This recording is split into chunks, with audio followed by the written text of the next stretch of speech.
All right, NSA leaker Edward Snowden speaking out for the first time since getting stuck in the Moscow airport, saying he, quote, remains free and able to publish information that serves the public interest, close quote. And according to the journalist who broke Snowden's first story, there's a lot more to come. That journalist, Glenn Greenwald of the Guardian newspaper, is my guest this morning. Glenn, thank you for joining us. So you say you have another big NSA scoop. Do you care to break it right here, right now?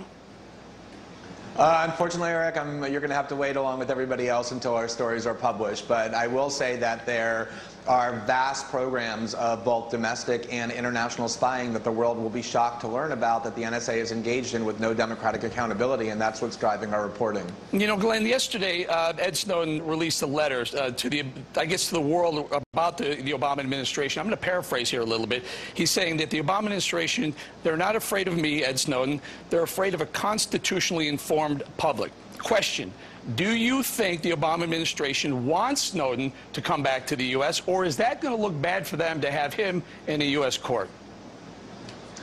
I think what the Obama administration wants and has been trying to establish for the last almost 5 years now with the unprecedented war on whistleblowers that it is waging is to make it so that everybody is petrified of coming forward with information about what our political officials are doing in the dark that is deceitful, illegal, or corrupt.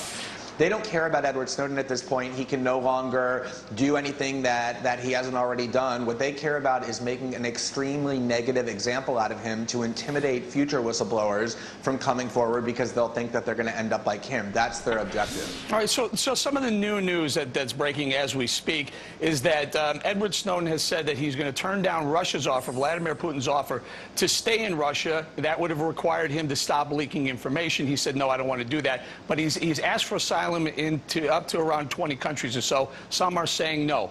What's the end game here for Ed Snowden?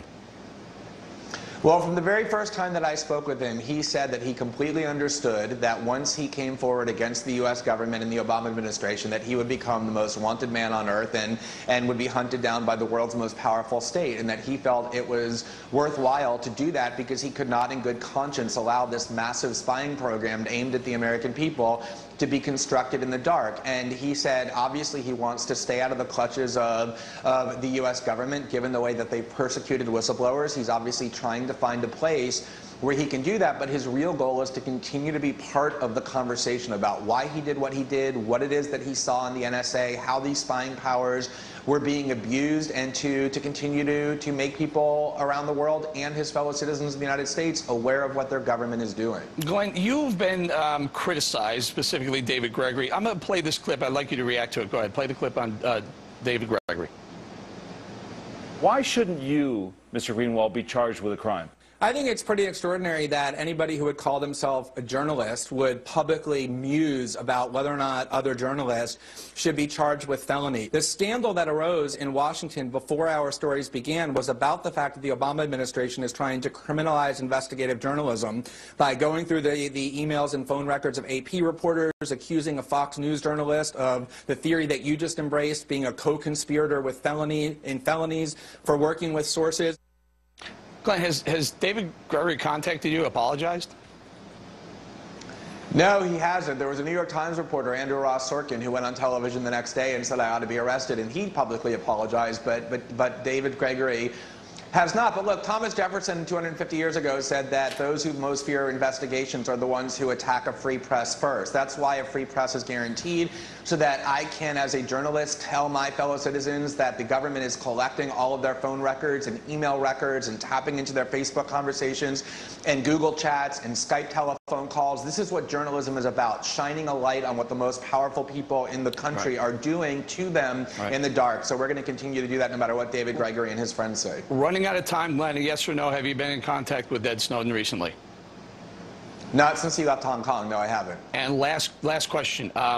There was a report that a laptop of yours was stolen from your apartment. I think you may have said that. Is that true? Do you have any idea who has that laptop? No, I had talked to my partner about sending him encrypted files. 2 days later, his laptop was stolen from our house. We have no idea if it's connected to anything, but we just know it was stolen and nothing else was. All right, we're going to go. The NSA scandal, a lot more scoop. You want to do it now? Last chance? Just wait a little bit and you'll have it. All right, well, I tried. All right, Glenn Greenwald, thank you very much for joining us this morning. Thanks, Eric.